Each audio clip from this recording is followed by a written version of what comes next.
"You don't need to come tonight. Mother doesn't want you here." That was the text message sent by my husband on the night of the housewarming party for my mother-in-law's new estate. I replied briefly, "Understood, darling." They had ignored and humiliated me, so I decided to make them regret it. I canceled all payments and clawed back every single cent. An hour later, they started calling me like lunatics. Zelia slowly massaged her temples. On the laptop screen in front of her, a string of numbers indicated that a massive sum had just left her account. It was the final payment for a luxurious mansion located in Tuxedo Park, one of the most exclusive residential enclaves in Atlanta. That house wasn't for her. It was for her mother-in-law, Mother Eudora. Zelia let out a long sigh, closed her laptop, and leaned back in her leather executive chair. As the CEO of a successful high-end fashion export firm, Zelia was used to making multi-million-dollar decisions. But this decision was different. There was a bitterness that wouldn't wash away. It had all started 3 months ago. Her husband, Tavarius, had come to her with a pitiful look on his face. Tavarius was a good man, or so she thought, but unfortunately, he was far too submissive to his mother's will. That night, Tavarius sat next to Zelia, took her hand, and began the persuasion tactics Zelia had heard far too many times. "Baby, Mother is getting old. She says her lifelong wish is just to live in a decent house for the years she has left." Zelia remained silent. The word decent, the standard of decent that Tavarius and Eudora spoke of, was highly relative. The home Eudora lived in now was already good enough, a spacious condo in Buckhead. But Eudora always felt she was lacking something. Eudora had never liked Zelia. To her, Zelia was just a common woman who had gotten lucky in business. Zelia's status as a mogul, far from being a source of pride, became an object of jealousy. Eudora believed that as a daughter-in-law, Zelia should entrust all her earnings to her husband and mother-in-law to manage. Naturally, Zelia refused. She had put blood, sweat, and tears into her business and wanted to use that money only for transparent purposes. But Tavarius was her weakness.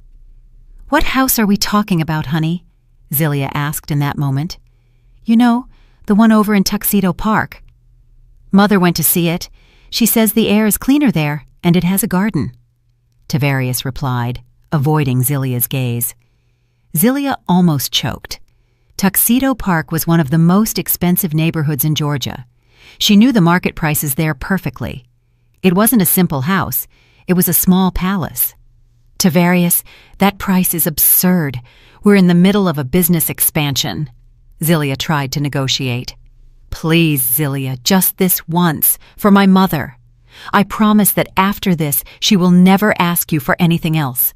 I feel so ashamed as a son not to be able to make my mother happy just this once." Tavarius began to use his main weapon, guilt. And as always, Zelia softened. She loved Tavarius and always held on to the hope that her sacrifice would finally make Eudora accept her. Thus began the process of buying the house. Zelia took care of everything. It was she who negotiated with the luxury real estate group, she who prepared the mortgage documents in her name, and she who paid the down payment, which amounted to a considerable percentage of her personal savings. Tavarius and Eudora only showed up to sign the initial contract, take photos for social media, and choose the paint colors. Throughout the process, Zelia felt like an ATM with legs. Every time they met, Eudora didn't ask how Zelia was. The questions were always the same. "How is the house coming along? When will they finish? Why are they taking so long? Oh, Zelia, I heard the catering for the housewarming party is very expensive. You can afford it, right? Don't embarrass me in front of my friends from the club." Zelia bit her lip. The housewarming party. That was what Tavarius and Eudora had been planning all week. Tomorrow was the big day, the day they would officially unveil the new house. Ironically, Zelia, who had paid for the house in its entirety, was not allowed to participate in the party planning at all. She only received the expense reports. Every day, Tavarius sent her a list of invoices. luxury catering with Wagyu beef sliders and imported truffles, floral decorations flown in from Holland, invitations printed on high-quality cardstock for Eudora's high society friends, and Zilia had no choice but to wire the requested amounts. That night, Zilia returned to her own home, a penthouse in Midtown Atlanta. In the living room, Tavarius and Eudora were laughing and chatting while looking at fabric swatches for the service staff's uniforms for the party. Zilia had no idea who these employees were. "Ah, Zilia, you're home," greeted Tavarius with a certain awkwardness. Eudora only glanced at her sideways and went back to focusing on the fabric catalog. "Yes, honey. Are the preparations going well?" Zilia put down her briefcase, trying to smile. "Of course everything is ready. Tomorrow will be the best party in Atlanta," Tavarius exclaimed. "I'm glad," Zilia said softly. "Oh, Mother Eudora, I just paid the rest of the amount for the house. It is now completely ours." Zilia expected at least a word of thanks. Eudora's reaction was unexpected. She didn't smile. She just nodded briefly. "Ah, good. It's what you had to do," she said brusquely. "Tavarius, I think this gold is more elegant than the silver. My guests will be impressed." Zilia felt as if a dagger had been driven into her heart. It's what you had to do. So all her efforts, the millions of dollars she spent, were considered just an obligation. Tavarius saw the change in his wife's expression and tried to shift the atmosphere quickly. "Of course, Mother. Let's do it in gold. Zilia, are you tired? Go take a bath." It was Tavarius's gentle way of excluding Zilia from the conversation. Zilia nodded weakly and headed to her bedroom. She felt stupid. Why was she still expecting something? Why was she trying to buy the recognition of someone who clearly hated her? She left the bedroom door ajar while changing clothes. She needed to catch her breath before facing them again. It was then that she heard Tavarius talking on the phone. Eudora seemed to have left already, and Tavarius was speaking with her again from the living room. Tavarius's voice was low but clearly audible. "Yes, Mother, everything is sorted. Zilia just transferred the entire remaining balance," Tavarius said. There was a brief silence. Zilia could only hear Eudora's faint voice on the other end of the line. Then Tavarius laughed. "Yes, Mother, don't worry. Our plan is safe." "Good. Are you sure she made the payment today? You know what you have to do after that?" Zilia's heart seemed to stop. Our plan is safe. What you have to do? What did all this mean? The ominous feeling she had been forcefully ignoring reared its head again. She tried to convince herself she had heard wrong, that it was just paranoia. But Tavarius's tone, the conspiratorial tone full of secrets, gave her goosebumps. Right after all her money was transferred, what was this plan they were talking about? The next day was D-Day for the inauguration of Eudora's house. The party was scheduled to start at 7 o'clock p.m. Zilia woke up with mixed feelings. The phone conversation from last night between Tavarius and Eudora wouldn't leave her head. "You know what you have to do?" That phrase repeated like a broken record. She tried to ask Tavarius in the morning, but her husband left the house early. "Honey, I have to go early to help Mother with the preparations. You take care of work at the company. Don't worry about anything," Tavarius said, putting on his shoes hurriedly. "Tavarius, I'll go with you. Can I help check the catering or something?" suggested Zilia. Tavarius's steps stopped. He turned around with an indecipherable expression. "No, Zilia. There are already a lot of people there, and it's chaos. You'll just get tired. You are the protagonist of this evening. Just come later, look beautiful, and that's it," he said. Then he hurriedly kissed Zilia's forehead and left. Protagonist. Zilia almost laughed bitterly. What kind of protagonist knows nothing about her own party? What kind of protagonist pays for the entire party but doesn't participate? Throughout her time at the office, Zilia couldn't concentrate on work. She looked at the party dress hanging carefully in her private office. It was a gown she had designed herself, an elegant piece of rose gold brocade with a silk shawl of the same tone. She wanted to look perfect, not for Eudora's friends, but for Tavarius. She wanted Tavarius to be proud of her. She had also prepared a very special housewarming gift, a piece of art by a famous sculptor that she had commissioned 3 months ago. At 4:00 p.m., Zilia decided to leave work early. She wanted to get ready calmly. On the way home, she called Tavarius. "Honey, what time will you come to pick me up? Or should I go alone? We're matching colors, right?" Tavarius's phone rang, but he didn't pick up. Zilia sent a message. The blue read check appeared, but there was no response. Zilia sighed. He must be very busy. She tried to think positively. She also called Mother Eudora, just to formally ask if anything was missing. The phone rang twice and suddenly cut off. Rejected. Zilia's heart began to beat with anxiety. Why did she reject the call? She called again, and it went straight to voicemail. She blocked me. No, impossible. Eudora is older. Maybe she pressed the wrong button by mistake. Zilia repeated that mantra in her head, knowing she was denying reality.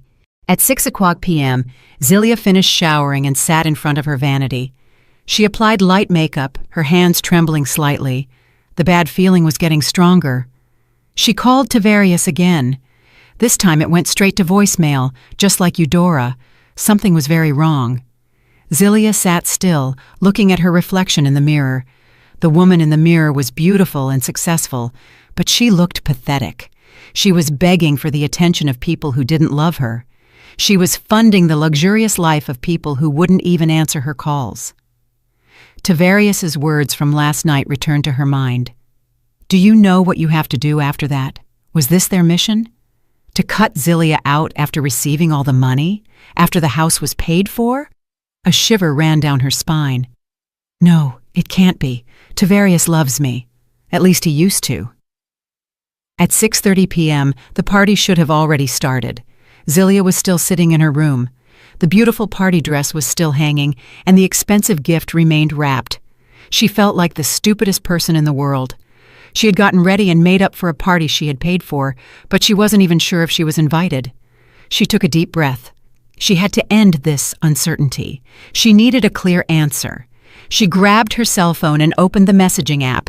She wouldn't call anymore. She would send a message, forcing Tavarius to be honest. Although her heart was breaking, her manicured fingers typed without shaking. Darling, I'm ready, leaving now.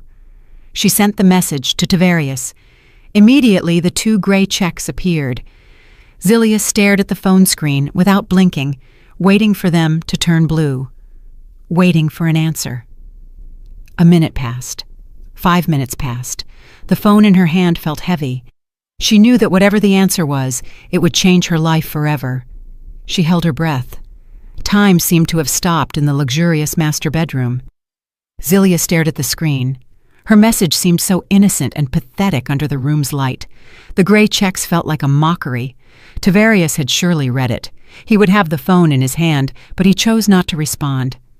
A few more minutes passed, and Zilia's waiting transformed from nervousness to cold anxiety. She listened to the wall clock in the living room. It sounded like a hammer striking slowly. Exactly at 6:45 p.m., the phone in her hand vibrated violently. Zilia's heart jumped into her throat. She unlocked the screen with trembling fingers.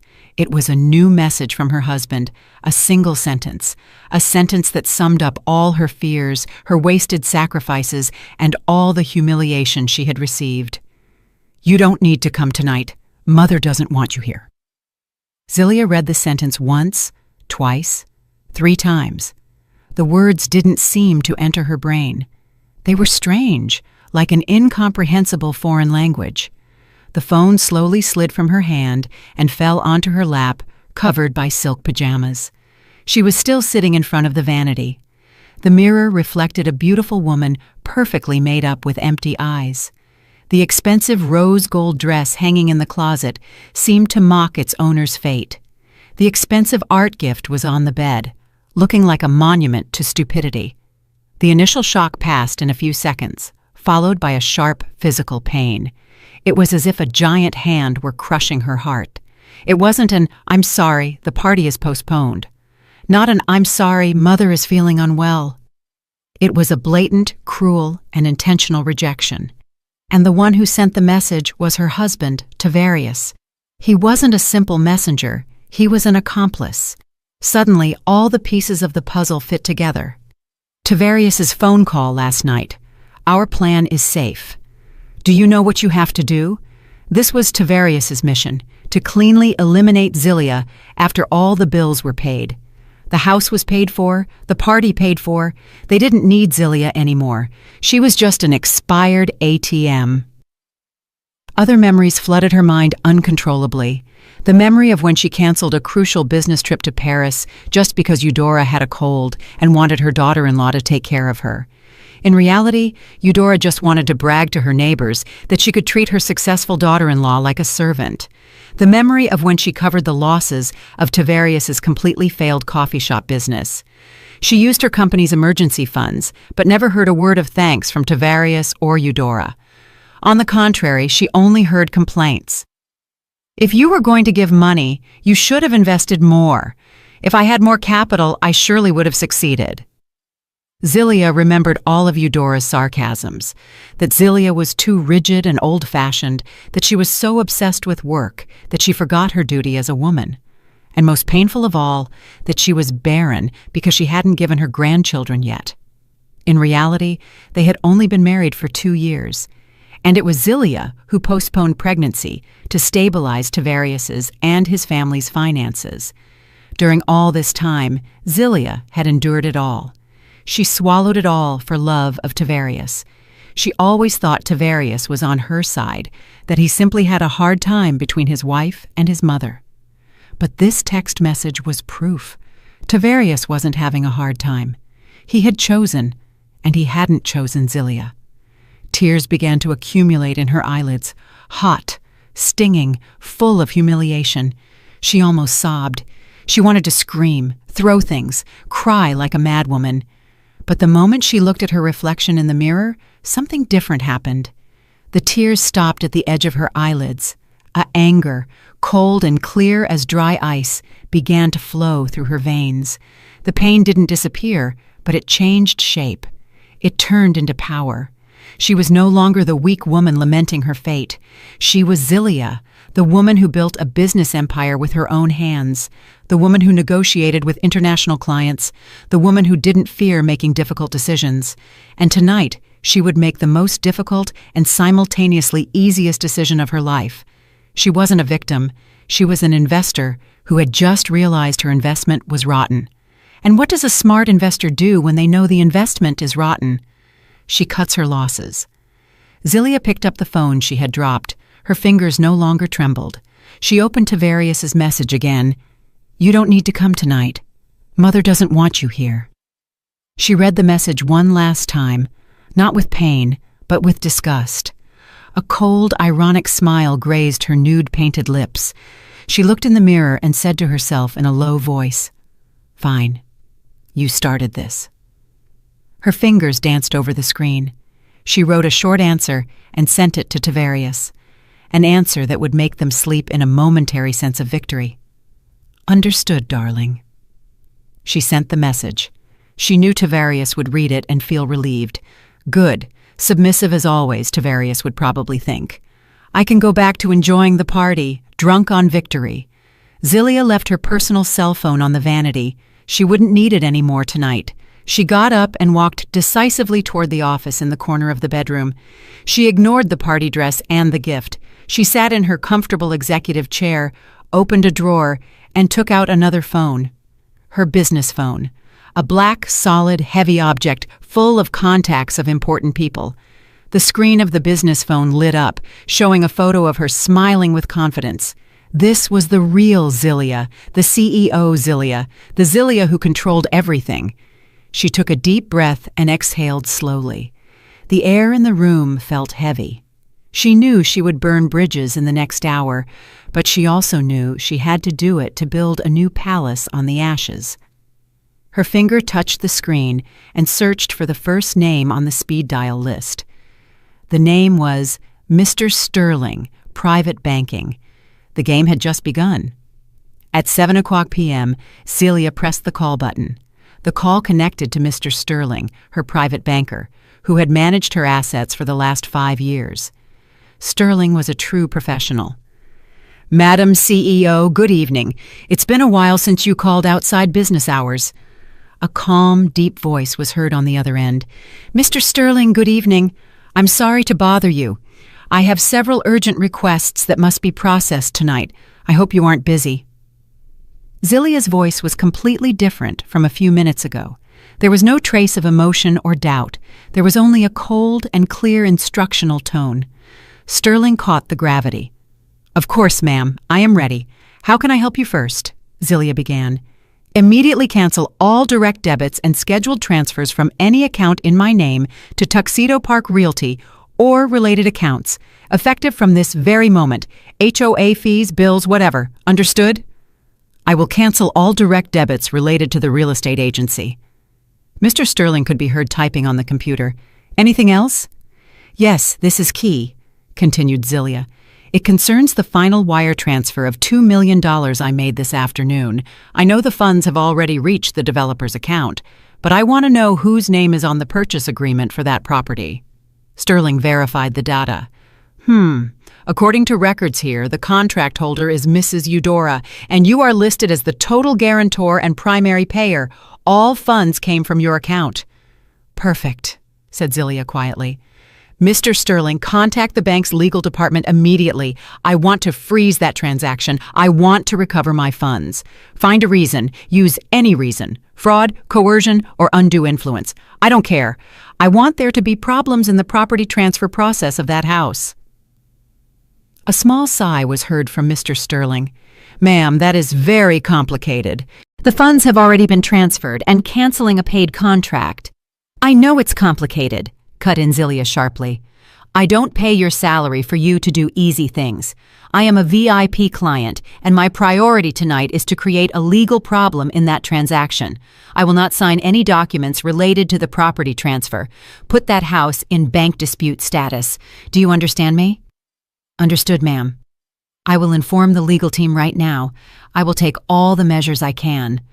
Sterling's voice was very serious now. Good. Third, this is the easiest part. Permanently block all family cards linked to my main account, the ones in the name of Mr. Tavarius and Mrs. Eudora. No, not a temporary block, permanent, effective as of 10 minutes ago. That can be processed immediately. Permanent block for Tavarius and Eudora. Done, said Sterling. Do you need anything else? That is enough for now. Send me an email confirmation of all requests within an hour, Zilia said, and hung up. She didn't stop. Her hands immediately searched for the next contact.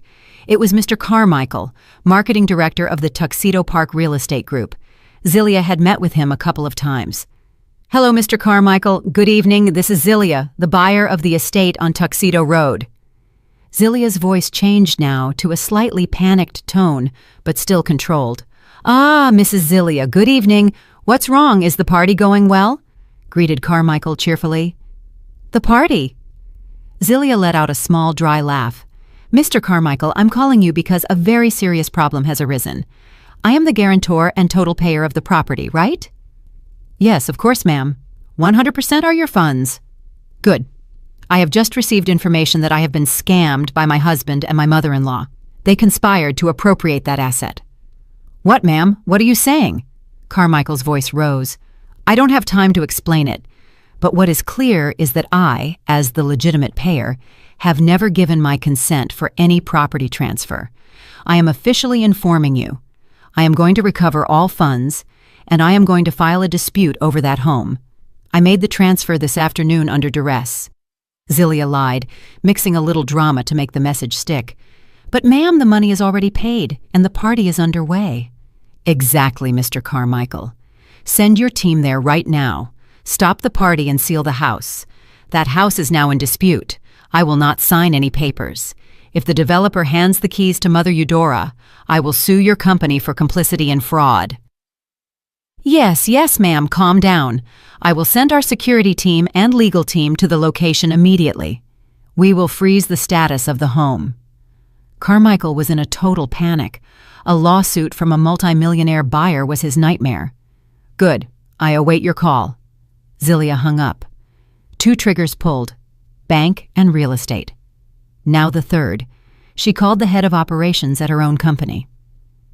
Langston, sorry to call you at night. Prepare the executive benefit recovery documents for Director Tavarius. The black Cadillac Escalade, license plate 1234KK. It is in the company's name, right? Yes, boss. It is the vehicle provided to your husband, Langston replied, puzzled. No, not anymore. Starting tomorrow morning, initiate the repossession of that vehicle. At 9 o'clock a.m., send someone to pick up the car wherever it is and freeze the payroll account in his name. He is no longer an employee of our company, said Zilia. Tavarius held the title of marketing director at Zilia's company, but it was just a gift. His work performance was close to zero. Understood, boss. I'll do it immediately. Zilia put down the business phone. Finished. 3 calls. Total time, 45 minutes. In 45 minutes, she had destroyed the foundations of the luxurious life Tavarius and Eudora were about to enjoy. She got up and left the office. She took off her pajamas, walked to the bathroom, and filled the tub with hot water. She poured in lavender-scented bath salts. She needed to rest. While she submerged herself in the hot water, exactly at 8:10 p.m., the personal cell phone she had left on the vanity began to scream. The screen shone brightly. Call from husband. The call rang for a long time and cut off. A second later, it lit up again. Call from mother-in-law. Cut off. Call from husband. Husband. Husband. The phone vibrated violently on the glass table, emitting a hum in the room. The calls came incessantly, in a state of panic, full of anger. Zilia closed her eyes and rested her head on the edge of the tub. She smiled slightly. She didn't touch that phone. Let them panic. This was just the beginning. She inhaled the lavender scent deeply. Tonight, she would sleep peacefully. 8 o'clock p.m. At Mother Eudora's new house, the party was at its peak. The house was full of light. The newly installed crystal chandeliers shone, reflecting light on the imported marble floor. Decorations of lilies and white roses filled every corner, spreading a soft fragrance. Classical music played in the background, accompanying the light laughter of the guests and the sound of champagne glasses clinking. Mother Eudora was the star of the night. She wore a custom-made dress full of sparkling sequins and an intricate hairstyle. Her face, covered in thick makeup, shone with triumph. She was standing in the middle of her high society friends, women from the church board and elite social clubs. Everyone praised her. Mother Eudora, is this a house or a palace? It is truly impressive, exclaimed a woman with arms full of gold bracelets. Oh, it's not that big of a deal, Eudora replied, feigning modesty while waving her hand to show off her new diamond ring. It's all thanks to my Tavarius. He is a son who knows very well how to please his mother. Tavarius is truly an exemplary son, and how lucky he is to have gotten a wife like Zilia. They say her business is very big, right? Another intervened. Upon hearing Zilia's name, Eudora's face hardened for a moment, but she quickly changed her expression to a forced smile. Ah, Zilia, yes, she works a lot, she said with a nuance implying that working hard was something shameful. But of course, Tavarius is the one who runs everything. Without Tavarius, Zilia would be nothing. My Tavarius is very smart. Tavarius, who was nearby, smiled with pride. He felt like a king. He had achieved it. He had fulfilled his mother's greatest dream. He had proven to be a successful son. He looked at his wristwatch. It had been almost an hour since he sent the last message to Zilia. His wife's response, understood, had reassured him greatly. Zilia was submissive as always. Now he could enjoy this party without interruptions. He felt he had everything successfully under control, both his capricious mother and his rich wife. Just at that moment, the catering manager, Mr. Boudreau, approached him with a tablet and a somewhat rigid smile. Mr. Tavarius, good evening. Excuse the interruption. According to the contract, the remaining 50% of the catering must be paid during tonight's event. Ah, of course, said Tavarius calmly. It was expected. He took a platinum credit card out of his wallet. It was a family card with an unlimited limit that Zilia had given him. Charge it here. Mr. Boudreau took the card and swiped it through the portable terminal. A few seconds later, he frowned. I'm sorry, sir. It has been declined. Tavarius's smile trembled a little. What? Declined? Impossible. Try again. It must be bad reception. Mr. Boudreau tried again. It's still declined, sir. It says transaction rejected. Quiet murmurs began to be heard around them. Some guests standing nearby saw the scene by chance, and Tavarius's face began to burn. I have another card, he said a bit nervously. He took out a black metal card that looked very exclusive. It was also a family card from Zilia. He handed it to Mr. Boudreau. This one will work for sure. Mr. Boudreau swiped the card. The result was the same. This one is also declined, Mr. Tavarius. It says, card permanently blocked. It is cancelled. Tavarius almost shouted. What do you mean blocked? That can't be. He started to panic. Shame was spreading through his entire body. He could feel the guests' gazes fixed on him. I'm sorry.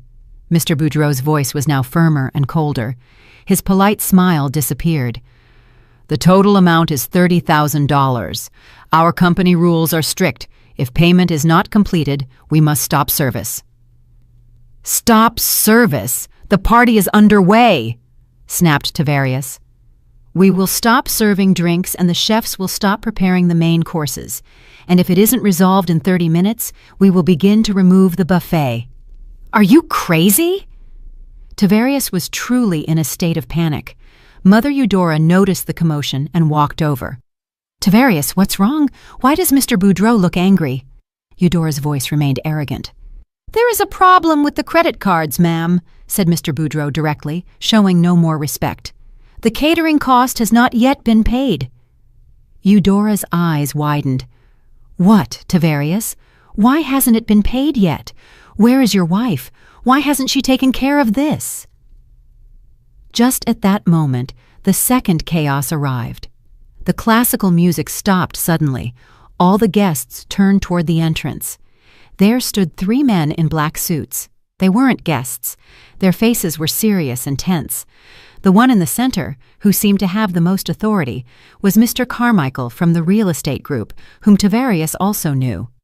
Ladies and gentlemen, good evening. We are sorry to interrupt the party. Mr. Carmichael's voice rang loud and clear in the suddenly silent space. I am Director Carmichael of Tuxedo Park Realty. I am looking for Mrs. Eudora and Mr. Tavarius.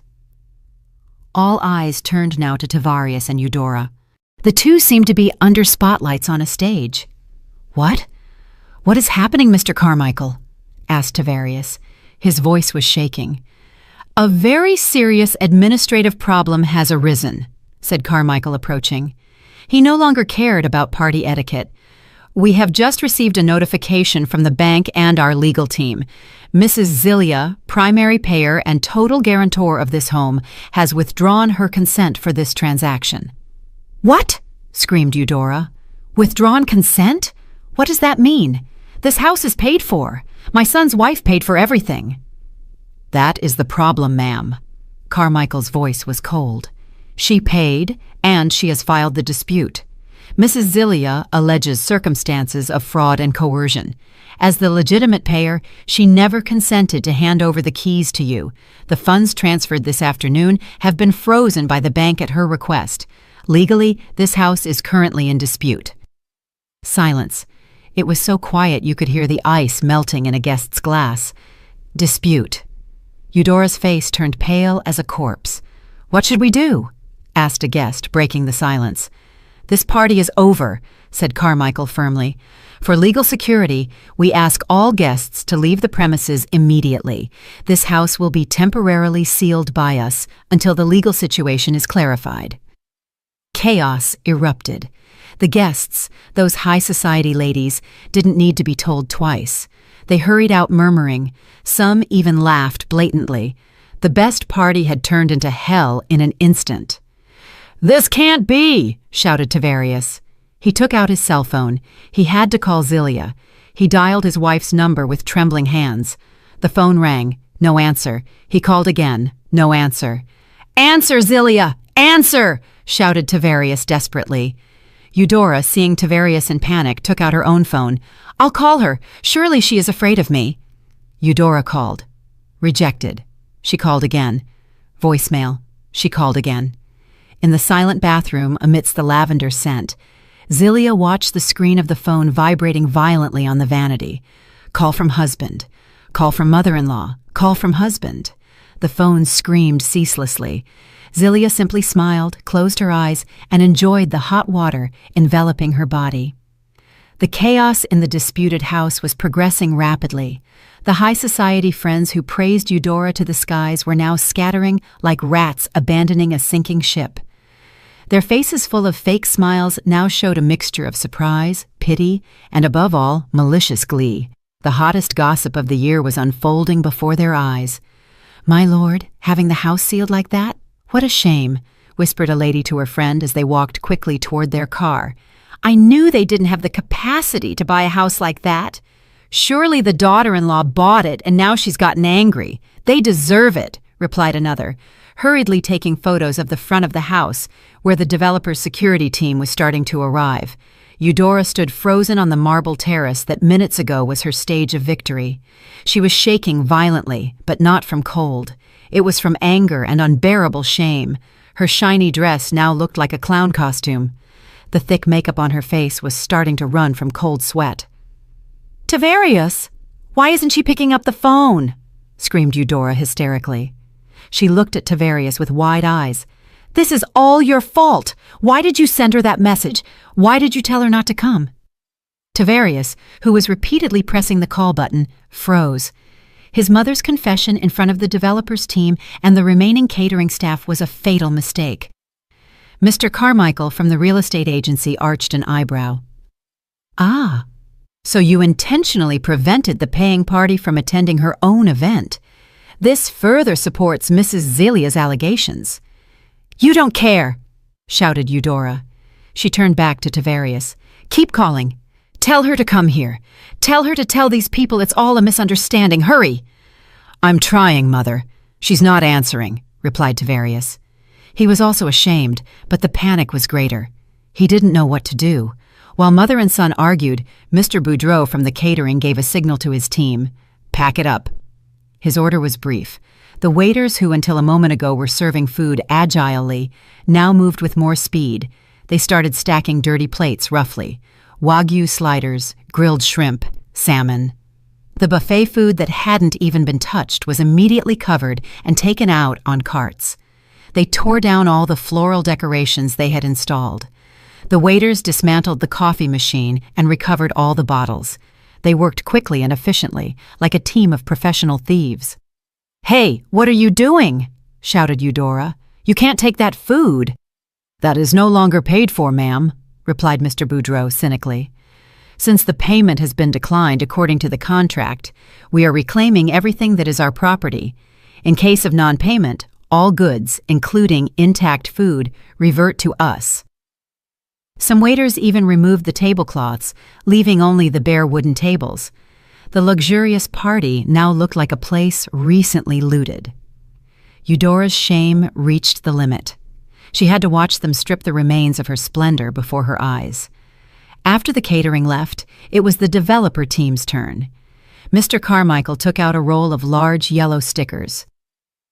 "Mr. Tavarius, Mrs. Eudora, we are very sorry for this, but we ask you to leave this property." "What? Are you kicking us out? This is our house," howled Eudora. "Not anymore, ma'am. Until this dispute is resolved, this is a developer property seized by the bank. If you have important personal items, grab them. I give you 5 minutes," said a huge security guard accompanying Carmichael. 5 minutes. Tavarius and Eudora had nothing there, apart from their shattered pride. The two walked down the terrace stairs stumbling, dressed in their most expensive party clothes. Behind them, the security team pasted a large yellow sticker on the majestic wooden door. "Access prohibited due to legal dispute." And the guard put an additional padlock on the main door. Eudora and Tavarius were now standing on the street, outside the gate of their dream house. The garden lights were still on, ironically illuminating their pale and defeated faces. The cars of the last guests buzzed past. The passengers didn't even wave, as if they were bothered. This is a dream, Tavarius. It's a dream, right? Whispered Eudora. Her legs failed her, and she sat on the dusty curb. Her expensive dress got dirty. Tavarius didn't answer. He kept looking at his cell phone. Dozens of missed calls. Dozens of messages with only the gray check. He typed new panic messages over and over again. Zilia, pick up the phone. Zilia, answer now. Mother is going to faint because of you. What do you mean you blocked the cards? Are you crazy? You have made fools of me and Mother. I told you to answer. The continuous messages were sent without reply. Tavarius wanted to throw the phone into the road. He was desperate, furious, and scared. In her apartment, Zilia finally came out of the bathroom. She was wearing comfortable cotton pajamas. Her hair was wrapped in a towel. She picked up her personal phone that was still vibrating. She saw Tavarius's angry and panicked messages. She read all those messages with a calm expression, and her elegant fingers wrote a response. She didn't answer the avalanche of questions from Tavarius. She just wrote a simple sentence, direct and piercing precisely through the heart of his arrogance. Is something wrong, darling? You told me Mother didn't want me to be there. The message was sent. 2 blue checks. In front of the sealed house, on the dark sidewalk, Tavarius's phone rang. It was Zilia's reply. Tavarius opened it hurriedly. Eudora, seeing a faint hope, also tilted her head. They read that sentence together. Is something wrong, darling? You told me Mother didn't want me to be there. Silence. In that moment, Tavarius and Eudora realized this wasn't an accident. It wasn't a bank system error. It wasn't a misunderstanding. This was revenge. Zilia knew. She knew everything, and she had planned all of this. Tavarius's face changed from panic to terror. Eudora's face changed from anger to pure fear. They had just realized. They hadn't insulted a submissive daughter-in-law. They had woken a sleeping dragon. The street outside the luxurious Tuxedo Park subdivision was cold and silent, very different from the splendor of the party they had just experienced. Eudora and Tavarius were now literally on the street. After being humiliated and expelled, they stood on the curb like 2 beggars in expensive clothes. The Ubers they tried to hail passed by several times. They probably didn't want to pick up passengers in the place where there had just been a commotion. Finally, after enduring the shame for almost 30 minutes, a car stopped to pick them up. The interior of the car was full of a suffocating silence. Tavarius sat in the front seat. His fingers tapped on the phone keyboard relentlessly, sending angry messages without response. Eudora sat in the back, leaning against the window. Her pale face was now deformed by repressed anger. Her luxurious dress itched on her sweat-dampened skin. The driver glanced at them sideways in the rearview mirror, sensing the tension, but kept quiet. "Where are we going?" asked the driver quietly as they approached the highway entrance. Tavarius remained silent. He didn't know what to answer.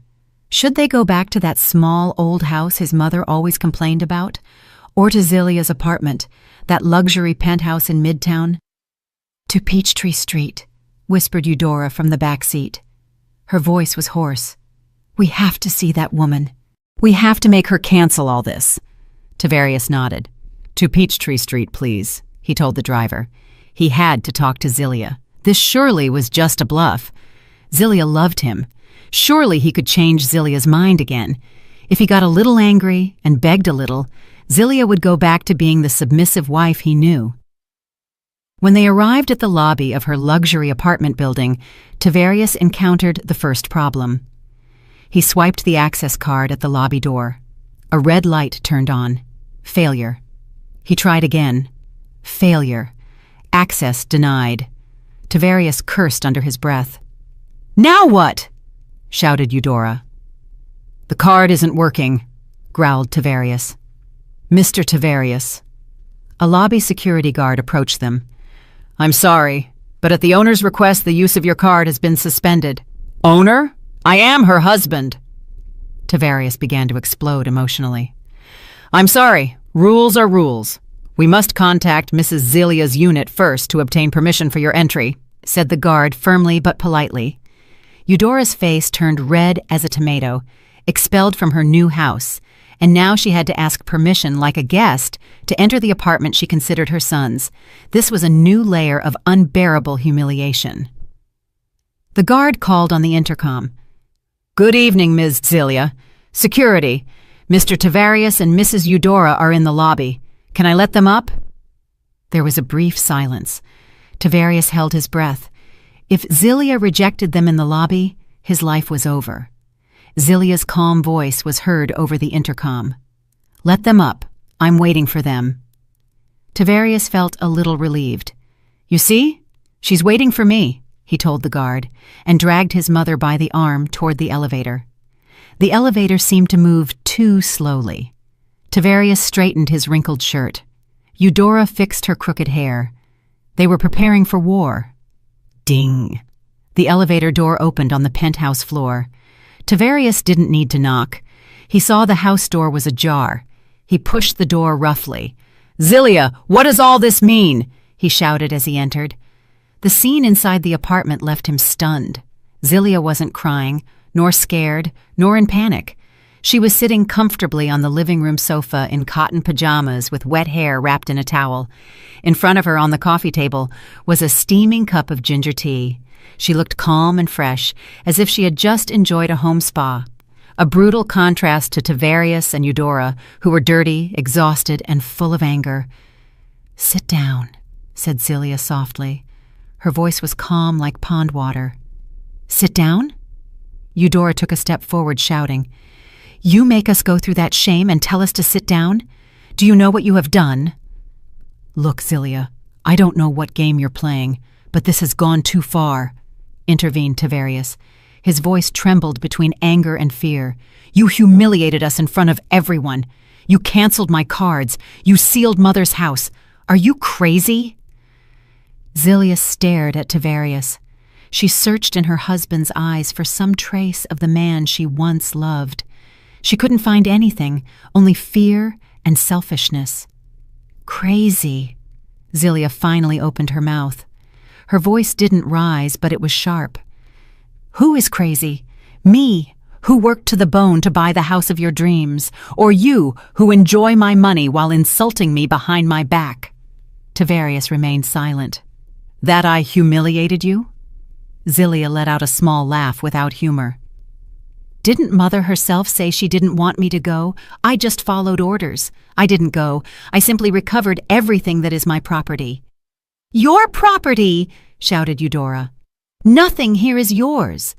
Everything you have is thanks to my son, Tavarius. Without my son, you would be nothing. All your assets are also my son's assets." Her son's assets. Zelia looked now at her mother-in-law. The slight smile disappeared, replaced by a cold look Tavarius had never seen. "Let's talk facts, mother-in-law. I founded this company 6 years before I married Tavarius. I bought this apartment in cash 2 years before I met Tavarius. The cars in the garage are all in my company's name, and that luxurious house you bragged about so much was paid 100% with money from my personal account. So tell me exactly, where are your son's assets?" Eudora was left open-mouthed. She couldn't answer. "Zelia, stop talking nonsense." Tavarius tried to take control of the conversation. His tone softened a bit, trying the pleading strategy. Okay, I was wrong. I apologize for sending that text. Mother made me do it. You know how she is. But we didn't need to get to this. Honey, cancel all this. Call the bank, call the developer. Say it was a misunderstanding. We can still fix it." Zelia looked at him. "Fix it? There is nothing to fix, Tavarius. That text message wasn't a mistake. It was the truth. The truth that finally opened my eyes." She stood up from her seat. "I'm done," she said calmly. "Done? What do you mean?" asked Tavarius. A bad feeling invaded him. Zelia walked toward the door. Next to it were 2 large suitcases and a travel bag.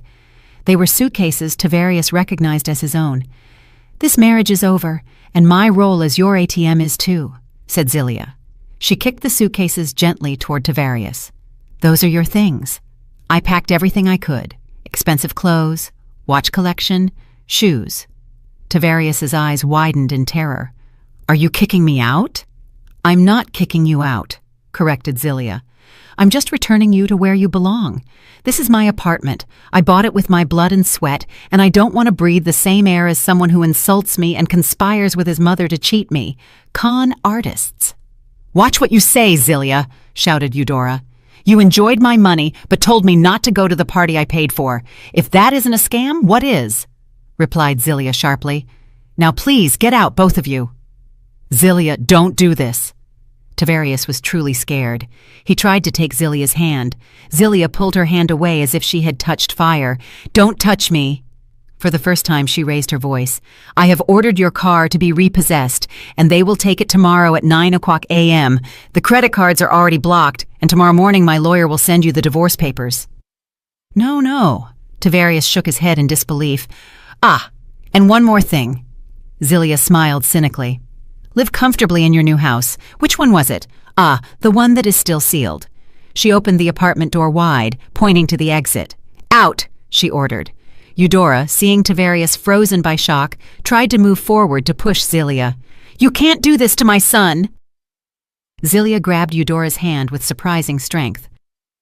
Don't you try to touch me in my own house again, mother-in-law, growled Zilia. Her eyes spit fire. If you don't leave right now, I will call security to drag you out. Seeing Zilia's look, Eudora got scared. She took a step back.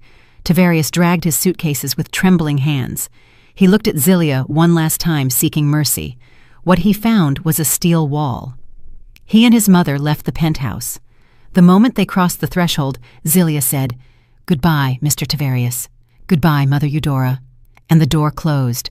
The sound of the double lock turning from inside was heard. Click, clack.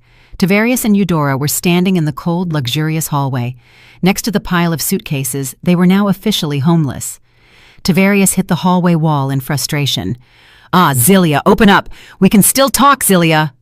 There was no answer, only silence. That night was the longest in Tavarius and Eudora's lives. They had nowhere to go. Eudora's old house on the outskirts of the city, a duplex in East Point, seemed like the most shameful option, but they had no other. Go to a hotel? With what card would they pay? All of Tavarius's cards were blocked. The cash in his wallet was barely enough to pay the Uber there. Finally, they arrived at the old house past midnight. The house, which had been empty for weeks, smelled stale and was full of dust. Eudora, still wearing her party dress, exploded in anger. This is all your fault, Tavarius. If you had been firmer, if you hadn't depended so much on that woman's money. Eudora blamed her son, forgetting that she was the source of all the material demands. It was you who told me to send that message, replied Tavarius, not holding back. It was you who said you didn't want to see her face at the party. They argued violently in the middle of the dusty living room, surrounded ironically by Tavarius's expensive suitcases. That night they slept in narrow rooms with broken hearts and full of mutual resentment. The next morning, reality hit them harder. Tavarius woke up to the sound of his cell phone. It wasn't a call. It was the alarm. 9:00 a.m. In that moment he remembered something. The car. He ran out. Sure enough, in front of his mother's small building stood his white Cadillac Escalade, Zilia's company car. Two burly men got out. Tavarius tried to shout, but he saw the car was already parked outside the house fence. The man simply approached him. Mr. Tavarius, we are the asset recovery team for the company. Director Zilia has ordered the repossession of this vehicle, said a man showing the work order. Tavarius couldn't do anything. He could only hand over the keys docilely. He watched as the luxury car he drove with pride drove away, driven by someone else. Now he really had nothing. The blow didn't end there. Around 11:00 a.m., while Tavarius and Eudora ate a miserable breakfast of coffee and stale bread, a motorcycle courier stopped in front of the house. Documents for Mr. Tavarius and Mrs. Eudora. Tavarius went out reluctantly. The courier handed him two thick brown envelopes, one for him, one for his mother. Eudora took the envelope suspiciously, tore it roughly. Upon seeing the logo at the top of the letter inside, her eyes widened. Tuxedo Park Realty, she read in a low voice. It was an official notification. It informed of the cancellation of the purchase contract due to the dispute filed by Mrs. Zilia and the rejection of payment. It said that a large part of the deposit already paid would be lost as a penalty and costs for damages for the canceled party. The house is gone," whispered Eudora weakly. Her body swayed. If she hadn't held on to the doorframe, she would have fallen. Tavarius didn't hear her.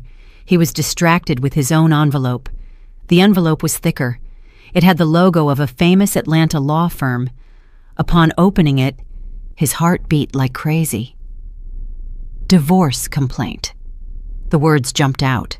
Tavarius read page by page with trembling hands. It wasn't a simple divorce. It was a lawsuit for division of assets, but Zilia and her lawyer had prepared it very thoroughly. The lawsuit was detailed with clarity. Zilia requested the divorce based on unfair treatment, fraud, and financial exploitation by the husband and his family.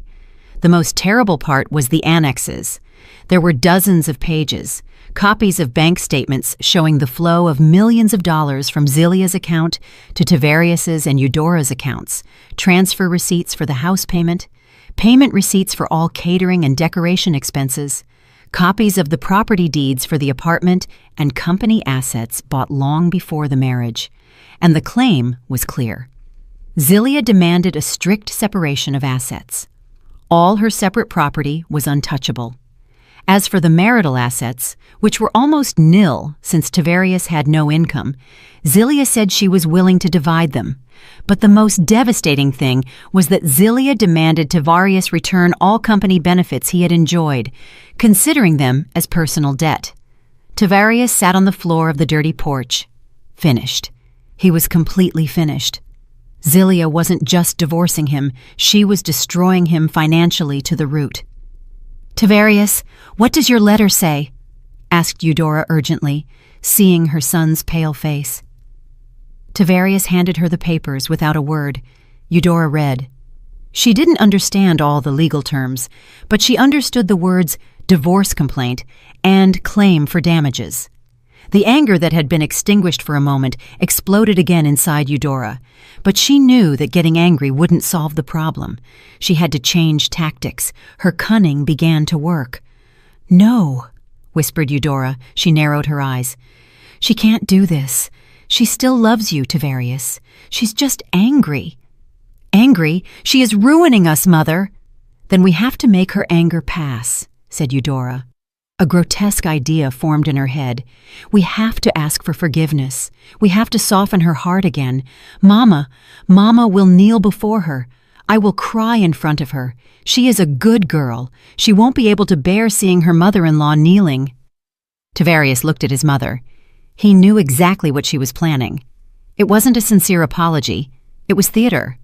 But they had no other choice. That afternoon, the two went by Uber to Zilia's company, dressed in humble clothes. Eudora even messed up her hair on purpose to look more pathetic. They arrived at the majestic lobby of the fashion company. Seeing the pitiful appearance of Tavarius and Eudora, the reception staff stopped them immediately. "Who are you looking for?" "We came to see Director Zilia. I am her husband, Tavarius." "Director Zilia is in a meeting, but your names are already on the list," said the receptionist, looking at the computer screen. "Mr. Tavarius and Mrs. Eudora are on the restricted access list, so you cannot enter the company." "What?" Tavarius hit the reception counter. Just at that moment, the elevator door opened with a ding. Zilia came out accompanied by two executives. She was wearing a navy blue suit that gave her an imposing look. Her face looked fresh and focused, as if last night weighed nothing on her. She was laughing slightly while talking about something with the executives. Seeing Zilia, Eudora ran immediately and began her performance. "Zilia, my daughter!" Eudora threw herself on the floor on her knees, trying to grab Zilia's legs. "I was wrong, daughter! I was wrong!" Eudora screamed, crying, attracting the stares of the entire lobby. Employees passing by stopped immediately to whisper, "I am a sinner. I was crazy. Don't divorce Tavarius, daughter. He is having a very hard time. Look at us. We are so miserable. Please forgive me." Tavarius stood behind her, putting on the saddest and most convincing face he could. Zelia stopped. Her smile disappeared. She looked down at the person wallowing at her feet, looked at Eudora, and looked at Tavarius. There wasn't an ounce of compassion in her eyes, only deep disgust. She sighed and said to the executive, "Langston, call security, please." "Zelia, it's me, it's Mama!" screamed Eudora louder. Zelia leaned down a little, but not to lift Eudora. She looked directly into her mother-in-law's eyes full of fake tears. "You are not my mother," said Zelia softly, but her voice was heard clearly in the silent lobby. "My mother taught me about dignity and honesty. You just wanted my money." Zelia straightened up and said, "This cheap theater is over." 2 security guards approached quickly. "What's wrong, boss?" "Get these 2 people out of the building, please." Zelia's voice returned to normal and professional. "Make sure they never set foot in my company building again. Never." "Understood, boss." The guards grabbed Eudora's and Tavarius's arms. "No, let me go. Zelia, God will punish you, you ungrateful wretch."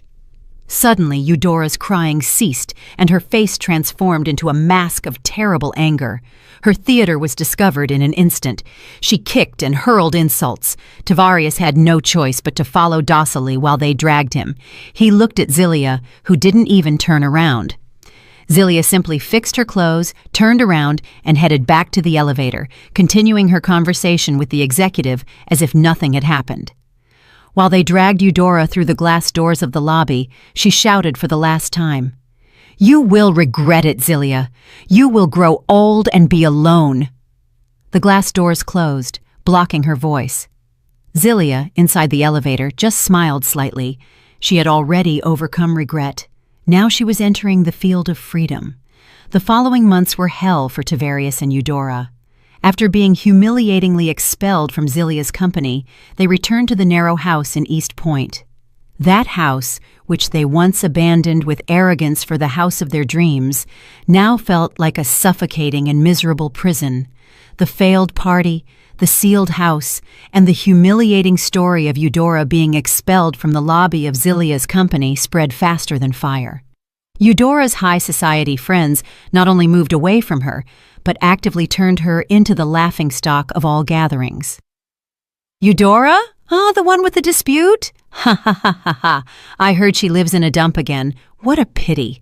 That's why you shouldn't be arrogant, especially with the daughter-in-law's money." Eudora, who lived for social recognition, collapsed completely. She locked herself in her room for days. She refused to eat. She didn't leave the house for shame of meeting the neighbors. The stress, shame, and irregular eating habits caused her health to deteriorate quickly. Her hypertension reappeared, and her diabetes worsened. The woman who once adorned herself with shiny dresses now lay in a creaking bed in old pajamas, lamenting her fate. Meanwhile, Tavarius tried to find a way out. His savings, which were actually remnants of the money Zelia gave him, disappeared quickly in living expenses. He had to get a job. But what could he do? The title of marketing director at Zelia's company was just a facade. He had never really worked. He had no real skills. Tavarius sent fake resumes with his director experience to several companies. He got some interviews, but they all ended in failure. Experienced interviewers quickly realized that the man in front of them was empty. "Mr. Tavarius, your resume says you increased exports by 200%. Could you explain what specific strategy you used? How did you analyze the European market?" asked the HR director of one company. Tavarius stammered. Sure. Working hard and watching trends. Yes, I saw trends on the internet." The interviewer just smiled slightly and closed the folder. "Understood, Mr. Tavarius. We'll call you." "We'll call you" was the universal code for you're rejected. After dozens of rejections, Tavarius began to despair. He had no choice but to lower the bar. From director to manager, rejected. To section head, rejected. To entry-level employee, rejected. Finally, with tremendous shame, he had to do whatever he could get. He started driving for Uber with a rented car whose daily fee choked him. The luxurious life he enjoyed, high-end cars, expensive watches, meals in luxury restaurants, now seemed like a distant dream. His reality was sitting in a rented car that smelled of tobacco for hours waiting for a ride, often returning home earning barely enough for gas and a meal. The narrow house became an eternal battlefield. The sick Eudora became increasingly demanding and irritable. Tavarius, exhausted physically and mentally, also exploded easily. "Tavarius, where is the money? I've run out of pills. What kind of job do you do? You can't even earn enough for your mother's medicine," shouted Eudora from the bedroom. "Money, money, money. Do you think it's easy to make money?" replied Tavarius, throwing the car keys on the table. "I drive from dawn to dawn, and this is it. Barely enough for rice and a fried egg." "When Zelia was here, you weren't like this. Then you were a good son," said. Upon hearing Zelia's name, the veins in Tavarius's neck swelled. "Enough, mother, enough. Whose fault is it that all this happened? It's your fault, for your vanity. If you hadn't been so greedy, if you hadn't insulted Zelia, we wouldn't be like this. Now you blame your mother? You are the one who didn't know how to be a husband. You are the one who didn't know how to control his wife. Stupid, Tavarius, stupid." Those fights became their daily routine. They blamed and cursed each other. There was no love left between mother and son. Only hate and late regret remained. They were trapped together in the poverty trap they themselves had created. To survive, they started selling the things left in the house. Old furniture, the imitation jewelry Eudora once bragged about. Everything was sold at bargain prices. The divorce process between Tavarius and Zelia was quick. Zelia asked for nothing more than her rights, and since all assets were originally hers, Tavarius ended the marriage with nothing more than his pile of suitcases and a mountain of debt related to the company benefits Zelia's lawyer claimed from him. One afternoon, after earning a pittance driving passengers all day, Tavarius stopped the rental car on the side of the road. He was tired and hungry. He opened his phone to look at social media and distract himself a little. Just then, he saw a post from a famous news account. It was a video of an interview. A face he knew too well appeared on the small phone screen. It was Zelia. Zelia looked very different. She looked more radiant. Her clothes and bearing seemed even more elegant. She was being interviewed on a famous business program. "Director Zelia, congratulations! We heard you recently signed the biggest export contract of the year with a famous Milan fashion brand," asked the host. Zelia on the screen smiled. A calm and confident smile. "Thank you. It is all thanks to my team's effort. We recently launched a new fashion line using eco-friendly recycled materials, and the response from the European market has been very good. You are a role model who is successful in business and looks very happy. What is your secret? As you know, you recently went through a difficult time in your private life." Zelia laughed slightly. "Difficult time? I don't see it that way. I think it was a cleansing process. Sometimes, for a room to be clean and fresh again, you have to take out the trash. My secret is simple. I focus on what I can control and let go of what is a burden." Tavarius turned off the phone screen with trembling hands. Take out the trash, let go of the burden. That was him. He and his mother were trash in Zelia's eyes. He hit the steering wheel of the car. He wasn't angry with Zelia.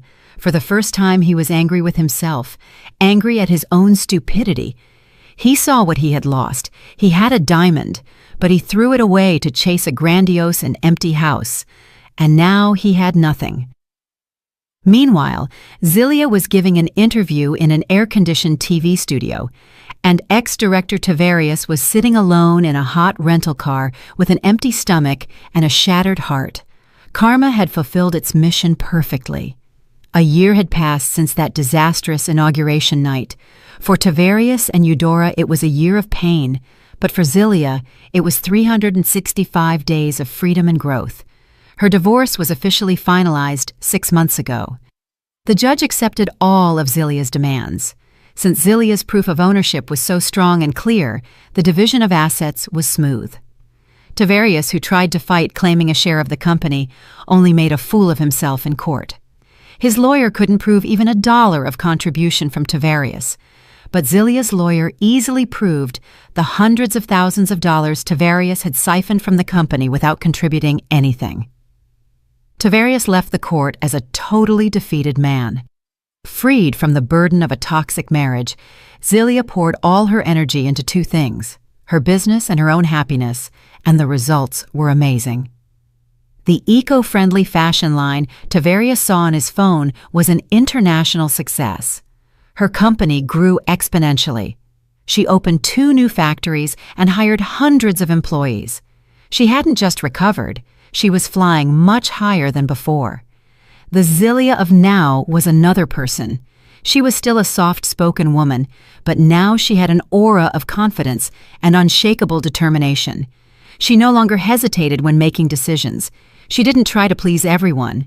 She had learned that her self-worth was not determined by the approval of others, especially not a man like Tavarius or a mother-in-law like Eudora. To celebrate the company's achievements and the first anniversary of her freedom, Zilia decided to organize an event, not a vanity-filled society party like Eudora wanted. She held an appreciation event in a much more meaningful place, a large community center and youth shelter in Atlanta that she had been supporting quietly. The center's hall was decorated simply but lively. There were no imported flowers or luxury catering costing thousands of dollars. Instead, there were colorful balloons, large cakes, and hundreds of delicious meal boxes ordered from a home catering business run by single mothers she sponsored. Her guests of honor weren't celebrities with gold bracelets, but orphans laughing happily and elderly people smiling sincerely. Zilia was sitting on the floor with the children, wearing a simple white dress that looked very elegant. She was feeding a small child and smiling widely when the child babbled. There was no burden on her face. There was only peace. "I am here," said Zilia, giving a brief speech not as a company director, but as a person who wants to share her gratitude. "The last year has taught me a lot, especially about letting go." She looked at the sincere faces in front of her. Sometimes the best thing we can do is let go.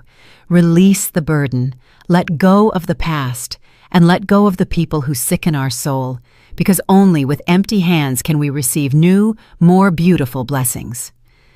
The event ended with a joint prayer. Zilia symbolically handed over a large donation for the complete remodeling of the shelter building.